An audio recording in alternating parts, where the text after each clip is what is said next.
আসসালামু আলাইকুম। ডক্টর ইউনূস কি আবার নতুন করে নোবেল প্রাইজ পেতে যাচ্ছে বা পেতে চায়, পাওয়ার কোনো আশঙ্কা আছে? কেন? একথা যদি বলতে চাই, আমরা দেখতে পাচ্ছি গত কয়েক মাসে বাংলাদেশে নতুন করে আবার ১,০০,০০০ প্লাস রোহিঙ্গা ঢুকতেছে বা ক্রমশ এই রোহিঙ্গা আসতেছে।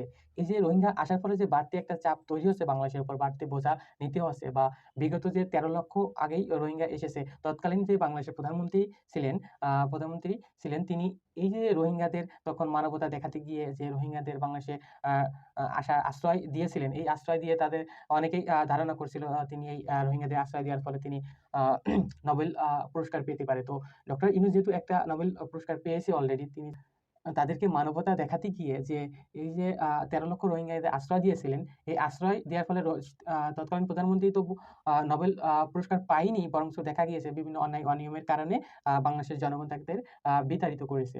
তো এই যে আমরা দেখতে পাচ্ছি বর্তমান সরকারের প্রধান উপদেষ্টা ডক্টর ইউনূস যে এই যে নতুন করে রোহিঙ্গারা আসতেছে, তাদের বিরুদ্ধে যদি কড়া অ্যাকশন না নেয় বা বরঞ্চ এই যে নতুন করে ঢুকে গেছে অলরেডি বা ঢুকতেছে, এর মধ্যে যদি এই যে বারবার এরকম অতিরিক্ত লোকের চাপ নিতে হচ্ছে, নেওয়ার ফলে আসলে বাংলাদেশের যে অর্থনৈতিক ক্ষতিগ্রস্ত হবে বা এই যে চাপ তৈরি হবে, এর ফলে আ আ নোবেল পুরস্কার তো একটা পেয়েছে তো পেয়েছে, বরঞ্চ সামনে তো পাওয়ার কোনো আপাতত আশঙ্কাই নাই। বরঞ্চ জনগণের একটা আ আ নেগেটিভ প্রতিক্রিয়া তৈরি হইতে পারে তার বিরুদ্ধে। কারণ এই যে বাড়তি একটা চাপ তৈরি হয়েছে বাংলাদেশে বর্তমান যে অন্তর্বর্তীকালীন সরকারের যে আরো যে অন্যান্য যে উপদেষ্টাগণ রয়েছে বা তারা অনেকেই বিভিন্ন সংস্থার সাথে জড়িত। তারা কি মনে করতেছে এই যে নতুন করে যদি তারা মানবতা দেখাতে গিয়ে যে তারা এই যে রোহিঙ্গাদের আশ্রয় দেয় বা অতিরিক্ত এই যে ১,০০,০০০ প্লাস রোহিঙ্গা অলরেডি এসেছে বলে শোনা যাচ্ছে বিভিন্ন গণমাধ্যমগুলোতে।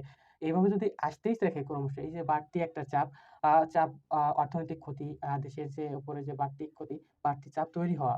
বরঞ্চ আমরা দেখতে পেয়েছি যে রিসেন্টলি যে আ আ জাতিসংঘের মহাসচিব বাংলাদেশে এসেছিল। তিনি আসার ফলে একটা কথা শোনা গিয়েছে যে ১,৮০,০০০ রোহিঙ্গা মিয়ানমারে পাঠানো হবে। তো পাঠানোর থেকে যে লোক পাঠানোর কথা হয়েছে, পাঠানো হয় নাই, বাট কথা হয়েছে।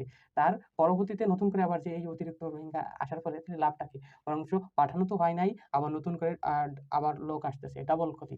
তো বিষয়গুলো যদি সরকারের প্রধান উপদেষ্টা দ্রুত ব্যবস্থা গ্রহণ না করে, তাহলে দেখা যাবে যে এই যে বাড়তি চাপে অর্থনৈতিক ক্ষতি, দেশের ক্ষতি বা দেখা যায় একটা দেশের উপরে যদি ১২ বা ১৩ লক্ষ ১৫ লক্ষ অতিরিক্ত আরেক দেশের জনগণ যদি নিজের দেশে ব বসবাসের ব্যবস্থা করে দিতে হয় বা তাদের যে অর্থনৈতিক চাহিদা রয়েছে, এটা যোগান দিতে গিয়ে এই দেশের উপর একটা বাড়তি একটা প্রভাব বা চাপ পড়বে বা আমরা দেখতে পাই একটা জেলাতে কত লক্ষ লোক বসবাস করে। তো বাংলাদেশে যে রোহিঙ্গা গুলো এসেছে বা তারা যত আ ১২-১৩ লক্ষ বা একটু কম বেশি যে যত লোকই রোহিঙ্গা আসে